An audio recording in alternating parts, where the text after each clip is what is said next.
Hello, I'm Luke Westaway for CNET, and today we're taking a look at the HTC One SV. The One SV is one of the first mid-range phones to have 4G capability, which means it gets faster data, web browsing and downloads than normal 3G phones. Unfortunately though, apart from 4G, there's not a lot to love here at all.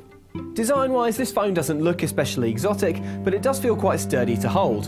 One problem is this speaker grille, which has quite a big indent, meaning that dust and fluff get stuck in the phone, which is no good. The display measures 4.3 inches on the diagonal. That's quite a large display, but its 480 by 800 pixel resolution is not too impressive, and it means that on-screen text and icons will look quite chunky when compared with, say, the Google Nexus 4, which has a 720p screen.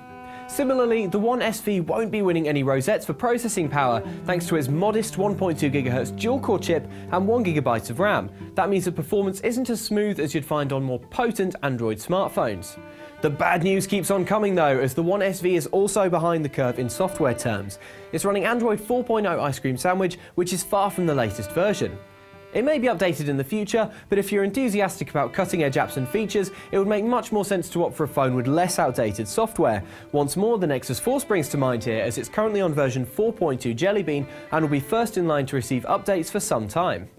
The 5-megapixel camera manages pretty good colour reproduction, but is otherwise not too impressive, and the autofocus sometimes gets confused if you're looking at bold colours in awkward lighting conditions.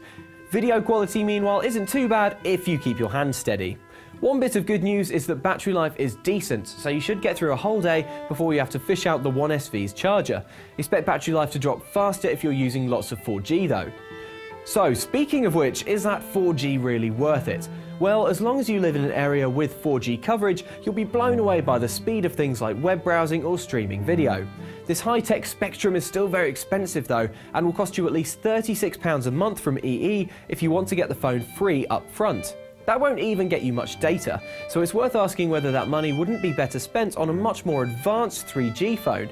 If you are desperate to get 4G for the same monthly cost plus £50 up front, you can get Samsung's Galaxy S3 LTE, which is a better phone all round. That's all for now. I'm Luke Westaway for CNET, and this is the HTC One SV.